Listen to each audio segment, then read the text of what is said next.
Try this for a second. Slip off one sock and look at your calf where the elastic band was sitting all day. Is there a dent pressed into the skin? One that lingers for a minute or more before your skin flattens out again? That mark isn't really about your socks. It's not really about salt either. And in a lot of cases, it's not your heart at all.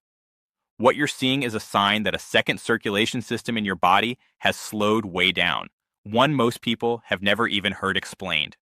Right now, fluid is sitting in the tissue of your lower legs. And once you lie down tonight, that fluid is going to move back into your bloodstream all at once, which can throw off your sleep and put extra load on your heart and kidneys overnight. I'll walk you through what's actually happening in there, and a short before-bed routine that helps your body clear that fluid on its own schedule instead.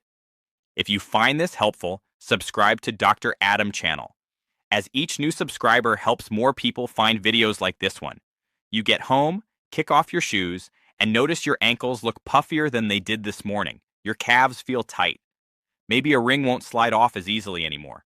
You push a finger into the skin near your ankle bone, and it leaves a dent that takes a while to disappear. Bring this up at a checkup, and the conversation usually goes the same way. Questions about your heart, advice to eat less salt, maybe a water pill. Sometimes that helps a bit. Often, it barely makes a difference. And here's the reason. That prescription works on fluid inside your blood vessels. The fluid causing your swelling has already moved out of your bloodstream and into the surrounding tissue, where that medication can't really reach it. Your body actually runs two separate fluid transport networks. The first one everyone knows, blood vessels, powered continuously by your heart. The second is your lymphatic network, and unlike your circulatory system, it has no central pumping organ of its own. Fluid is constantly seeping out of small blood vessels into the spaces around your cells, picking up waste along the way, and needs to be carried back into circulation through its own separate set of vessels. Physiology sources describe this system as depending almost entirely on outside forces, muscle movement, breathing, and internal one-way valves, to keep fluid flowing in the right direction. A helpful way to picture it, this network only moves when you move. Walking, flexing your ankles, even shifting your weight all squeeze these vessels and help push fluid back towards your heart. Sit still for a few hours, and that movement stops almost completely. In your 30s and 40s, this barely registers. The vessels and valves are still flexible and snap back quickly, so even brief activity gets things flowing again.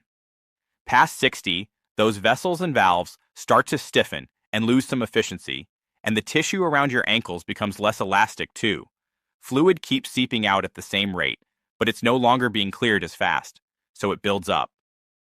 Important: when to see a doctor instead. Before going further, a few situations are genuinely urgent. If any of these describe you, stop here and get checked today rather than trying anything in this video. One leg swells noticeably more than the other within hours, and it's red, warm, or painful. This could signal a blood clot. Both legs are swelling and you're also short of breath when lying flat or waking up gasping for air.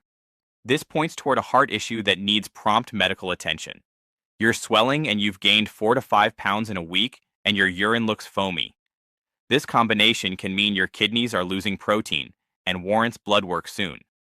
Swelling on just one side, painless and firm, especially if you've had cancer treatment in that area before. This could mean a blocked lymph node that needs evaluation. If your situation instead looks like gradual, even swelling on both legs that's worse by evening and mostly gone by morning, with no trouble breathing at rest, keep watching, because the rest of this applies to you. The 3 main causes. Chronic ankle and lower leg swelling after 60 generally falls into one of 3 buckets, and they can look alike at first glance. Vein-related: the valves inside your leg veins aren't closing properly, so blood pools and pressure pushes fluid into surrounding tissue.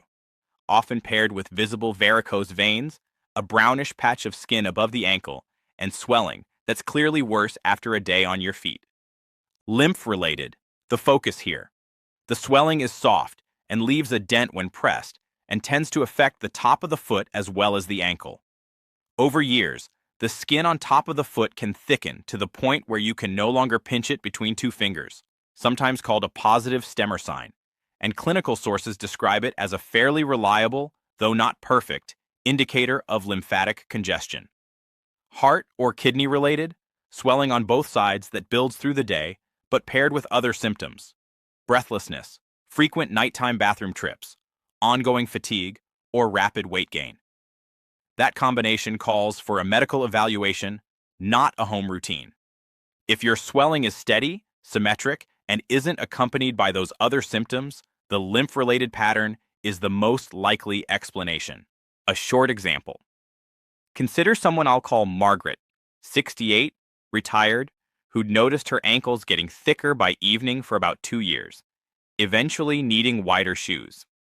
A heart ultrasound came back completely normal, pumping function right in the healthy range. She tried a diuretic for months, lots of bathroom trips, almost no change in the swelling, and she felt drained and dehydrated. The detail that mattered, she mentioned that on vacations, when she walked around all day, her ankles barely swelled at all. Better with activity, worse with sitting, normal heart and kidney function, only mild age-related changes in her leg veins.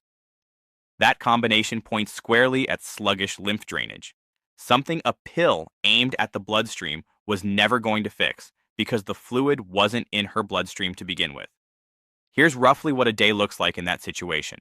Overnight, lying flat takes gravity out of the equation, giving the lymph system hours to clear out yesterday's buildup, which is why ankles often look closer to normal first thing in the morning.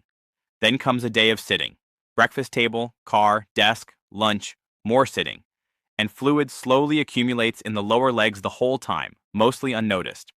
By evening, the sock indentation shows up. And once you lie down for the night, all that accumulated fluid starts shifting back into the bloodstream at once, which is part of why some people find themselves waking up to use the bathroom multiple times overnight. 2 quick checks. Check 1, the press test. Find the shin bone, about 4 finger widths above your ankle. Press firmly with your thumb for 15 seconds, then lift away and watch. If there's a visible dent that takes 10+ seconds to fill back in, that's pitting edema. Note roughly how deep it is and how long it lasts, so you have a baseline to compare against in a couple of weeks. Check 2, the top of foot pinch. Try to grab a fold of skin on top of your foot, just behind your second toe, between your thumb and finger. If you can lift it easily, that's a reassuring sign. If the skin feels stuck down and won't lift at all, that's the positive stemmer sign mentioned earlier. Research suggests it's a fairly sensitive marker for lymphatic congestion, though it isn't perfectly specific on its own. It can occasionally show up for other reasons like excess body weight, so it's best treated as one useful clue rather than a diagnosis. Things that make it worse. Sodium you don't taste. Less about the salt shaker, more about cheese, deli meats, canned soups, breads, condiments, and packaged or restaurant meals. These add up fast and pull extra water into your tissues. Sitting right after your evening meal. A few hours of stillness following your biggest meal of the day tends to set up the worst overnight fluid shift. An evening drink. Alcohol widens small blood vessels, allows more fluid to seep into tissue, and interferes with a hormone involved in regulating nighttime urine production. So a single drink can leave your ankles more swollen the next morning. Things that help. Staying hydrated. It feels backwards, but cutting back on water can actually make lymph fluid thicker and slower moving. Drinking enough, roughly half your body weight in ounces over the day, easing off after late afternoon, keeps lymph thinner and easier to move. Flavonoid-rich foods, dark berries, buckwheat, citrus peel, and red cabbage contain compounds linked to stronger, less leaky capillary walls.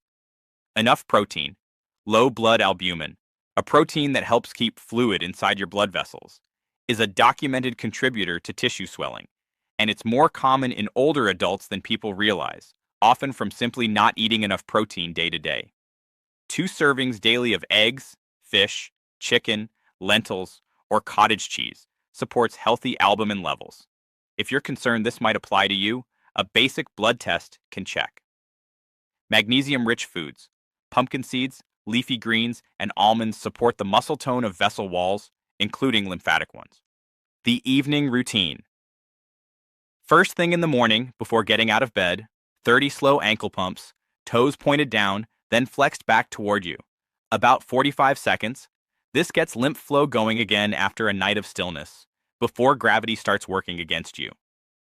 Throughout the day, once an hour while seated, do 20 calf pumps, heels planted, lift your toes up and down, or if you're up and about, rise onto your toes and lower back down 20 times, about 30 seconds. This keeps fluid from quietly building up between movements. Before dinner, a relaxed 5-minute walk, down the hallway, around the yard, wherever's convenient. Walking engages the deeper calf muscles in a way that seated movements don't quite match. 90 minutes before bed, the centerpiece. Lie down and rest your legs up against a wall, roughly at a right angle, so your feet end up above your hips and your hips above your heart. Studies on leg elevation describe meaningful improvements in how well blood returns from the legs and reductions in lower limb swelling, and several sources note it also supports lymphatic flow by working with gravity instead of against it. Hold this position for about 15 minutes, and while you're there, circle your ankles slowly, 10 times each direction, alternate flexing your ankles. 20 reps total. Then rest your hands on your stomach and breathe slowly and deeply through your nose for about 3 minutes, letting your belly rise. Deep breathing this way works the diaphragm area, near the body's main lymphatic collection point, and some physiology research suggests this kind of breathing can noticeably boost lymph movement. When the 15 minutes are up, roll onto your side, sit up, and finish with some gentle self-massage.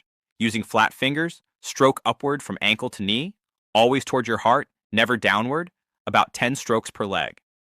This mimics a simplified version of manual lymphatic drainage techniques. Many people notice they need to use the bathroom shortly afterward. That's essentially fluid being processed and released now, while you're awake, rather than overnight while you're trying to sleep. Results.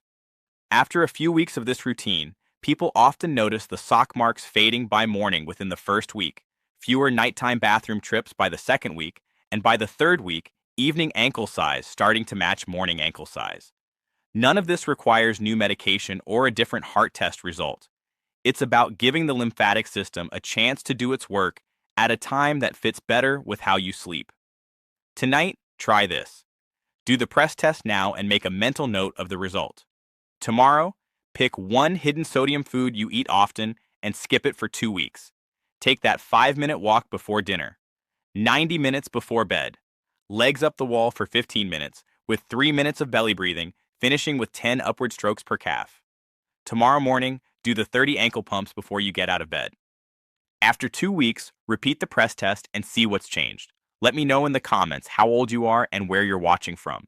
And if someone you know deals with this kind of evening swelling, send this their way. They may have been told it's their heart, when really it's a drainage system that just needs a bit of help. If you learned something here, subscribe to Dr. Adam's channel. It costs nothing, and it helps this information find the people who actually need it.